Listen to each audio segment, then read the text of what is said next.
जी बच्चे, welcome to Handa math lab. आज आप प्लस 2 का एक टॉपिक करना है कंपोजिशन ऑफ फंक्शन। बहुत ही ज़्यादा इजी टॉपिक है। क्वेश्चन एंड द पेपर से जरूर देखने को मिलता है। अगर मैंने कदे कोई पूछे कंपोजिशन ऑफ फंक्शन हुंदा की है, तो मैं सिंपल जी भाषा विच कहां मैनू कोई दो फंक्शन दे देंगे तो उन्होंने कह देंगे कंबाइन करके कोई चीज़ रिलेशन जा लभो। मैनू कोई दो फंक्शन देते उन्होंने कंबाइन करके कोई रिलेशन लभो। कंपोजिशन ऑफ फंक्शन च ना हमेशा दो फंक्शन मैनू दिखते पे होंगे ने। मैं अगर इन्हू थोड़ा जा थ्योरेटिकली समझाना चाहां तो ध्यान नाल देखना बच्चे। मैं हुणे गल कहती कि दो फंक्शंस की गल होएगी तो मैं आधे वालों एक फंक्शन ले लिया f जेड़ा मेरा चलिया a तो b, ते मैं एक फंक्शन ले लिया g जेड़ा मेरा चलिया b तो c। आप डेफिनेशन को थोड़ा थोड़ा समझ लग गया। मतलब कि ये मेरा बच्चे मान लो मेरा a I, ठीक है, मान लो b मेरा a and this one is c। मेरा जेड़ा फंक्शन f है, मेरा जेड़ा फंक्शन f है वो किंदे ते लगदा पे a ते लगदा पे ते आंसर केड़े सेट च लेंदा पे, आंसर केड़े सेट च लेंदा पे b च लेंदा पे। एंदा मतलब कि ध्यान नाल पढ़ो f a तो b चलिया, a तो b चलिया। एंदा मतलब कि ये फंक्शन मेरा f a दे सेट ते किसी एलिमेंट ते लगदा पे ते आंसर किंदे च लेंदा पे b च लेंदा पे। हुन a दे सेट दे कोई एलिमेंट मैं x ले लिया, ओंदे ते लगाता मैं फंक्शन, ओंदे ते मैं लगाता फंक्शन। लगा दो जी एलिमेंट ते फंक्शन लगाना तब मेरे को b सेट दा एलिमेंट आ गया। ठीक है, कोई कदे पूछे आ मेरे को y एलिमेंट है, तुसी इहदे ते फंक्शन लगा के दसो ओ वाले सेट च केड़ा एलिमेंट आएगा। तुसी को ओंदा एलिमेंट उठाया तो ओदे फंक्शन लगा दे, ए की होएगा दूसरे सेट दा एलिमेंट होएगा। हां जी, इत्थे तक पता लग गया होएगा। a तो b चलिया, एंदा मतलब a ते ला दो फंक्शन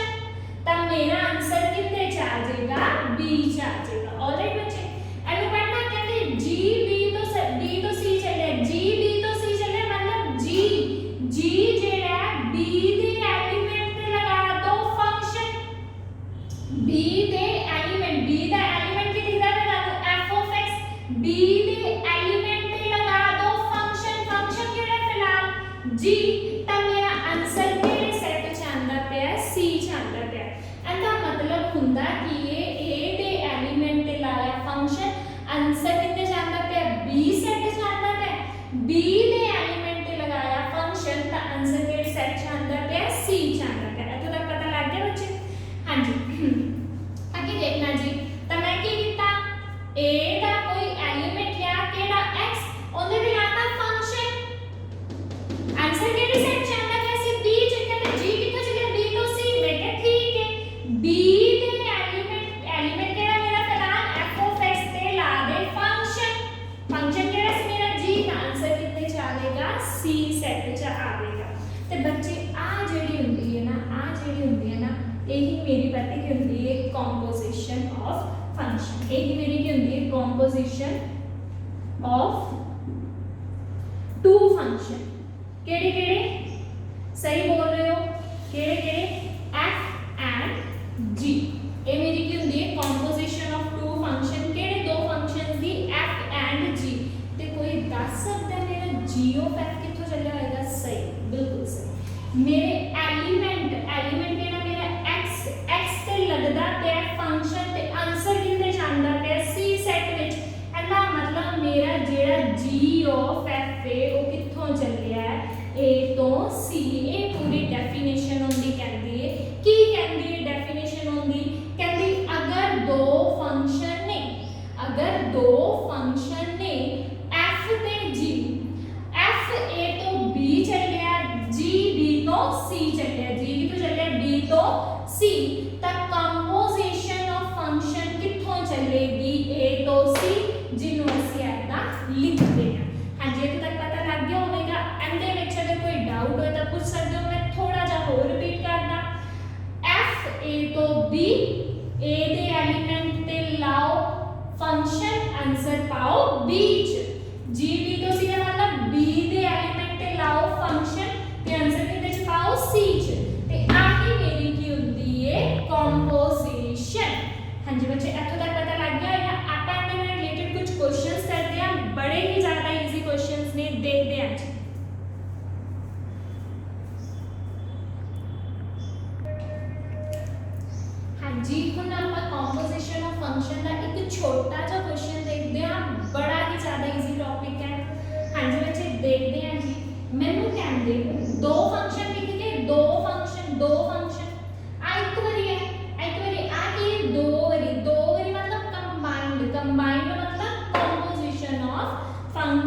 ਹੁਣ देखना बच्चे मैनू ना f of x दिता होया है कितना 3x minus 1 upon x plus 1 वो कहते x minus 1 नहीं हो सकता क्यों नहीं हो सकता क्यों अगर x minus 1 होया तो नीचे की बन जाएगी 0 जितना मतलब की बन जाएगी इन्फिनिटी इन्फिनिटी दे बारे में सानू कुछ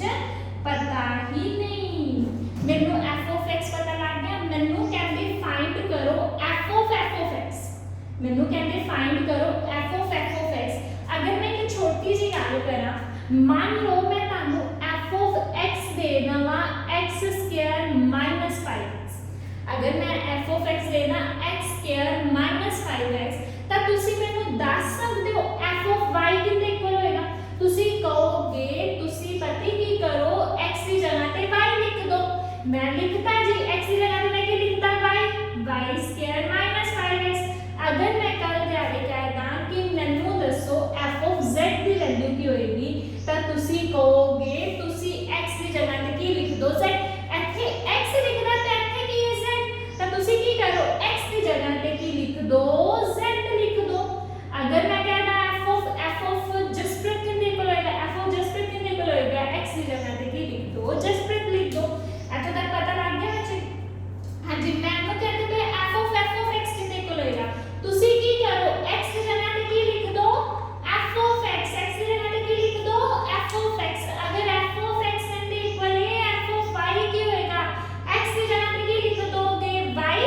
मैनू कहते पे f of x कितने इक्वल होएगा तुसी को x की जगह पे की लिख दे x की जगह पे की लिख दे सही बोल रहे हो x की जगह पे की लिख दे f of x तानु समझाने लिए लिखा गया है हां जी देखो क्या आ जाएगा 3f of x minus 1 upon f of x plus 1 alright हुन मैनू कोई कहे कि मैनू f of x की वैल्यू पता है f of x की वैल्यू कितनी है आ रही अगर f of x की वैल्यू पता है तो लिख दो हां जी लिखना f of x की वैल्यू कितनी आ जाएगी 3x plus minus 1 upon x plus 1 नाम क्या आ गया मेरा plus 1 ऑलराइट हाँ जी आगे देखना थोड़ा जब हमने सॉल्व कर ला f of x की वैल्यू तो मैंने गिवन ही सी ना हाँ जी ऊपर वाले का लिया एलसीएम तो कितना आ गया x plus 1 हाँ जी 3 into 3x plus 1 हाँ जी ऐड द मल्टीप्लाई हो जाएगा कितना आ जाएगा माइनस ऑफ x प्लस 1 हाँ जी नीचे वाला एलसीएम कितना आ गया बोल सकते हो जी कितना आ गया x प्लस 1 हाँ जी ऊपर क्या आएगा 3x माइनस 1 मल्टीप्लाई हो जाएगा नहीं तो मैं 1 by 1 लिख देती हूं मल्टीप्लाई हो गया कितना क्या होता है x प्लस 1 ऑलराइट इतना तक जी हाँ जी आ क्या जाएगा 3 3 का 9 plus 3 minus x minus 1 upon 3x minus 1 plus 6 plus 1 cancel out हो गए हाँ जी x वाले इकट्ठे कर लो कितना आ गया 8x कितना आ जाएगा प्लस 2 अपॉन कितना आ गया मेरा 4x ये मेरी कितनी वैल्यू आ गई f of x दी कितनी आ गई 8x plus 2 by 4x and x cannot be 0 क्योंकि जेडे पॉइंट्स फंक्शन नु प्रॉब्लम क्रिएट करते पे है ਉਹਨਾਂ ਨੂੰ ਅਸੀਂ ਬਾਹਰ ਕੱਢ ਦਿੰਦੇ ਇੱਥੇ ਲਿਖ ਦਿਆ ਜੇ ਇੱਥੇ x 0 ਨਹੀਂ ਹੋ ਸਕਦਾ ਹੋਪ ਤਾਂ ਮੈਨੂੰ ਤੱਕ ਪਤਾ ਲੱਗ ਗਿਆ ਹੋਵੇ ਅਗਰ ਮੈਨੂੰ ਫੰਕਸ਼ਨ ਦਿੱਤਾ ਹੈ ਉਹ ਕਹਿੰਦੇ f of x ਲੱਭੋ ਤਾਂ ਤੁਸੀਂ ਕੀ ਕਰੋ x ਦੀ ਜਗ੍ਹਾ ਤੇ ਉਹਨਾਂ ਨੇ f of x ਮੰਗਿਆ ਤੁਸੀਂ x ਦੀ ਜਗ੍ਹਾ ਤੇ f of x ਚੇਂਜ ਕਰ ਦਿਓ ਕਰਤਾ ਜੀ f of x the value ਤਾਂ ਮੈਨੂੰ ਗਿਵਨ ਸੀ ਆ ਰਹੀ ਮੈਂ ਪੁੱਟ ਕਰਤੀ थोड़ा सा सिंपलीफाई किया आपा की ले लिया एलसीएम ले लिया एंड देन कैंसिल आउट हो जाएगा x वाले इकट्ठे कर लो विदाउट x वाले इकट्ठे कर लो आ मेरे को क्या आ गया f of x and then आधा एक क्वेश्चन और कर दिया बदले तरीके से समझ लीजिए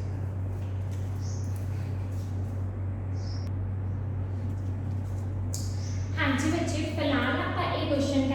करना है मैनू कह रहे हैं अगर f of x के इक्वल है ते x -1 नहीं हो सकता क्यों नहीं हो सकता अगर x -1 होया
लिख दो जी, x की जगह पे मैं क्या लिखता f of x,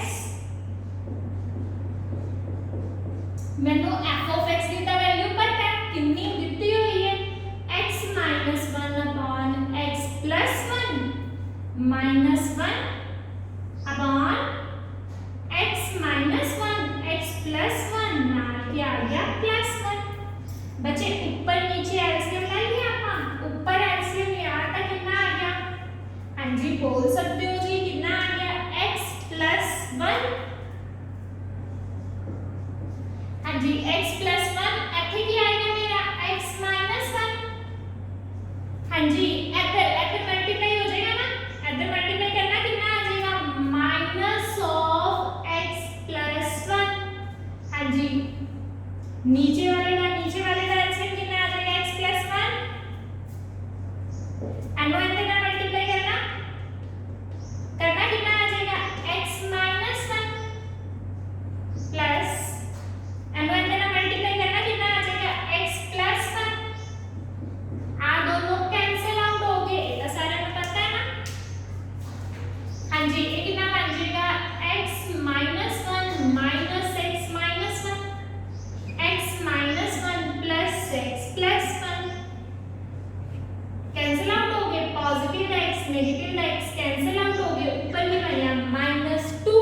ते नीचे की बनेगा 2x, 2 ना 2 कैंसिल आउट हो जाएगा, तब मेरे को क्या आ जाएगा माइनस 1/x, बट x की नहीं हो सकता 0 नहीं हो सकता, x की नहीं हो सकता 0 नहीं हो सकता, क्यों, क्योंकि उस टाइम मेरे फंक्शन केड़े फंक्शन f of x के अंदर नाम की है कॉम्पोजिशन ऑफ दो फंक्शन, पावे दो में वरी की आ गया f आ गया, पर दो वरी तो आया ना, हाँ जी कितना आ जाएगा minus 1/x provided x can not be 0,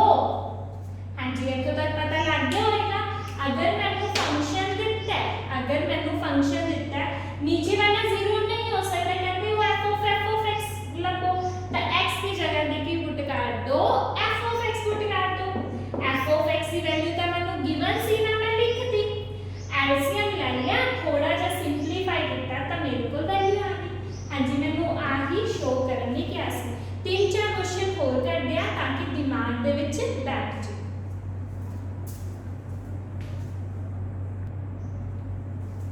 हाँ जी एक क्वेश्चन होर कर दिया दे नाल दा, इस तो बाद अलग टॉपिक पे आवांगे, अलग टॉपिक नहीं जा एक चीज कोई डिस्कस कर लेंगे, हाँ जी मैंने f of x दिता होया, अगेन मैंने सोना करके लिखना एक बारी f of x कहंदे लभो, ठीक है, तब मैंने f of x दिता होया कितना 4x plus 3 upon 6x minus 4, मैंने कहते f of x लभो, बच्चे कुछ नहीं उन्होंने o लाई है ना, तुसी o हटा के की लगा दो ब्रैकेट लगा दो, ठीक है, f of x नु ऐदा भी लिखा जा सकता है, मैंने o ऐदा भी लिख के देख सकते हैं, तुसी की करोगे o हटाओगे ते की लगाओगे ब्रैकेट लगाओगे, ऑलराइट, मैंने आता आ मैंने चलो नहीं लगना सी, मैंने आता लगना आता है ना, आ किवें लगना ਹੁੰਦਾ मैंने कहंदे f of x लभो तो f of x किवें लगना ਹੁੰਦਾ, अगर f of x m ਦੇ इक्वल है तो f of x कितने इक्वल होएगा, x की जगह पे की लिख दो, x की जगह पे की लिख दो f of x, तो क्या आ जाएगा 4 into f of x plus 3 6 f of x minus 4, f of x की वैल्यू तो मैंने पता है कितनी है, बिल्कुल सही, हाँ जी मैं लिखना है f of x की value 4 into 4x plus 3 6x minus 4, हाँ जी plus 3 6 into 4x plus 3 upon 6x minus 4 minus दे 4, ऑलराइट, हाँ जी ऊपर नीचे एलसीएम ले लिया, ऊपर एलसीएम लेके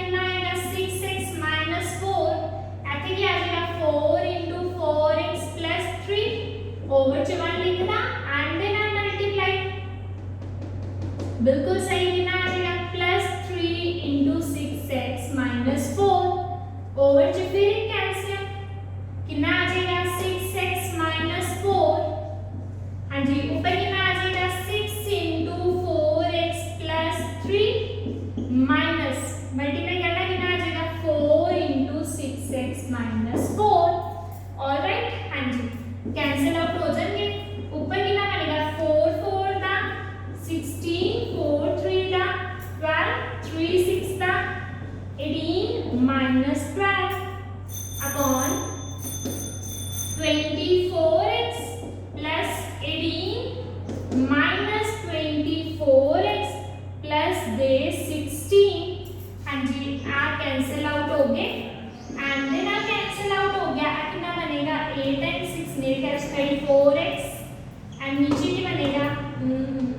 ये भी 34 ना 34 कैंसिल आउट हो गया। तो आंसर क्या आ गया मेरे को x। ये मेरा क्या आ गया f of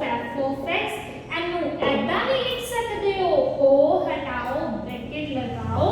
ऐदा भी लिख सकते हो। ऑलराइट फंक्शन लिया उन्होंने आ कैसे लंबा ले असी o नु हटा के की लगाता ब्रैकेट लगाता ऐदा मतलब x की जगह ते की पुट कर दो f of x पुट कर दो करता जी। f of x दी तो वैल्यू मैनू पता सी थोड़ा जा सिंपलीफाई किया कैलकुलेशन जरूर देख लेना। हाँ जी बच्चे ये चीज समझ लगी होगी। अभी करते हैं जी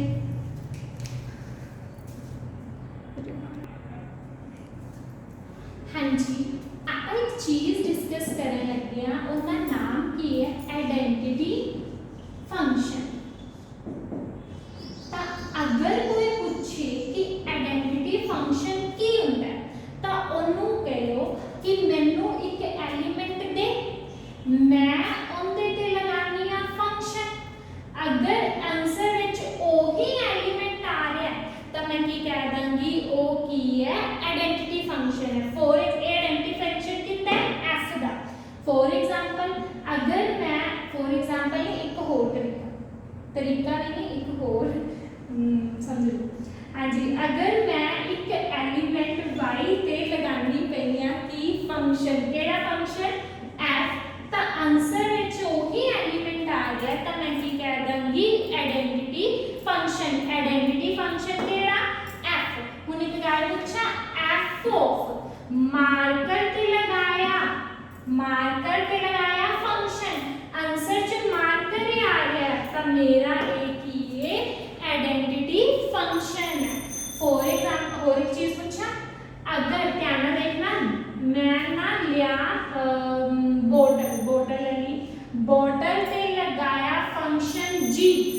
ते आंसर जी आई बोतल तो मेरा g की ये आइडेंटिटी फंक्शन है। एक और चीज पूछा हाँ जी h ते लगाया एलिमेंट z ते लगाया एक फंक्शन h तो आंसर च z आ गया तो मेरा क्या होएगा आइडेंटिटी फंक्शन केड़ा फंक्शन h। हुन एक गल पूछा मजा आ जाए तो तुसी आंसर दे दो x मेरा एक एलिमेंट सी उनदे ते लगाया एक फंक्शन आंसर विच x आया आंसर विच क्या आया x आया तब मेरा ओ वाला फंक्शन केड़ा function f of f composition function मेरा क्या होएगा आइडेंटिटी फंक्शन होएगा। आई रिपीट अगर मैं कोई एलिमेंट लवा केड़ा जेड़ा मर्जी ले लो बोर्ड अगर मैं एलिमेंट ले लिया बोर्ड एवं बोल रही हूं ताकि तुहानू समझ आ जाए कि कितने एलिमेंट किथे लभांगे। नहीं तो कह देंगे कोई एलिमेंट लिया p उनदे ते लगाया फंक्शन केड़ा h तो आंसर च आ रहा है p तो मेरा o वाला फंक्शन की होएगा आइडेंटिटी फंक्शन होएगा। आइडेंटिटी फंक्शन के एलिमेंट डेफिनेशन पता लग गई कि कहते हैं किसी एलिमेंट ते फंक्शन लगाने ते अगर वही एलिमेंट आता है तो वो फंक्शन आम नहीं होएगा खास होएगा उनका नाम क्या होएगा आइडेंटिटी फंक्शन होएगा। इत्थों तक पता लग गई। इनका मतलब अगर तुसी x ते बड़ा फंक्शन लगाने पे हो तो आंसर विच भी वही एलिमेंट आता है तो वो वाला जिहड़ा बड़ा फंक्शन होएगा वो मेरा की होएगा आइडेंटिटी फंक्शन होएगा। इहदे नाल दा एक क्वेश्चन करदे आ तानू होर ज़्यादा वधिया समझ आ जाएगा।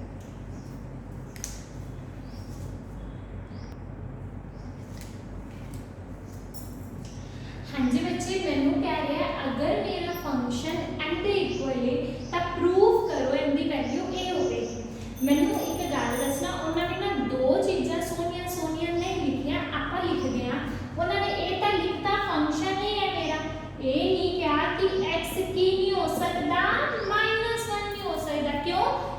फंक्शन ਨੂੰ प्रॉब्लम होएगी। ਉਹ ਕਹਿੰਦੇ f of x का मतलब ਕੀ ਹੁੰਦਾ ਹੈ f of x o हटाओ ब्रैकेट लगाओ कितने इक्वल है x के इक्वल है एलिमेंट ਵੱਡਾ ਸਾਰਾ फंक्शन लगाया आंसर जो ही एलिमेंट आता ਪਿਆ है ਤਾਂ मेरा o वाला फंक्शन ਕਿਹੜਾ फंक्शन ऐसा भी लिख सकते सी ਤਾਂ मेरा o वाला फंक्शन की आइडेंटिटी फंक्शन है एलिमेंट ते फंक्शन लगाया आंसर विच अगर ओही एलिमेंट आंदा है तो वो फंक्शन ਨੂੰ ਅਸੀਂ ਕੀ ਕਹਿ ਦਿੰਦੇ ਆ आइडेंटिटी फंक्शन। हाँ जी बच्चे सॉल्यूशन ते आने आ मैंने f of x ਦਿੱਤਾ ਹੋਇਆ ਕਿੰਨਾ -x/x + 1 and x cannot be -1 क्यों क्योंकि फंक्शन ਨੂੰ प्रॉब्लम होएगी। वो कहते f of x लगो o हटाओ ब्रैकेट लगाओ। हाँ जी f of x कितने इक्वल है तो f of x कितने इक्वल है x की जगह पे की पुट कर दो f of x ऑलराइट। हाँ जी f of x की तो मैंने वैल्यू पता है कितनी मैं ऐसा करके लिखना क्योंकि माइनस बाद चो को हो जाने होंगे सारे जने। हाँ जी f of x की मैंने वैल्यू पता है कितनी है जी -x/x + 1 upon f of x की वैल्यू पता है कितनी है बोल सकते हो जी -x/x + 1 हाँ जी -x + 1 एलसीएम कितना आ गया x + 1 -x और फिर मल्टीप्लाई हो जाएगा कितना आ जाएगा x + 1 x नाल x कैंसिल आउट हो गई पॉजिटिव राशि की नेगेटिव राशि आ भी कैंसिल आउट हो जाएंगे बचेगा कि -x कितना बचा 1 माइनस प्लस मैं अपने एक एलिमेंट पे केड़े एलिमेंट पे x पे एक फंक्शन लगाया f of तो आंसर क्या आया एलिमेंट आया तो मतलब मेरा जेड़ा ओ वाला फंक्शन सी ओ किसी आइडेंटिटी फंक्शन सी ऑलराइट। होप तक समझ लग गया होगी फंक्शन मैंने दिता सी उन्होंने क्या प्रूव करो ਅਸੀਂ सोना करके लिखा कि अगर एलिमेंट ते लगान ते आंसर विच एलिमेंट ही आ रहा है तो मेरा ओ वाला फंक्शन की हुंदा है आइडेंटिटी फंक्शन हुंदा है। मैं फंक्शन लिया एनु लबन दा ओही पुराना फंडा x की जगह की पुट कर दो f of x हां जी मिल गया जी तो ये मेरा क्या हो गया identity function. Composition of function की हुंदा है दो फंक्शन की गल की जाती है पहला सैट चलता है a तो b तो c ते जेड़ा g of f हुंदी है वो मेरी की हुंदी है कंपोजिशन जेड़ी कित्थों चलदी है थल्लों दी लंघ के जांदी है a तो c। आपा दो फंक्शन की कंपोजिशन बारे क्या किया कंपोजिशन मतलब कंबाइन करना।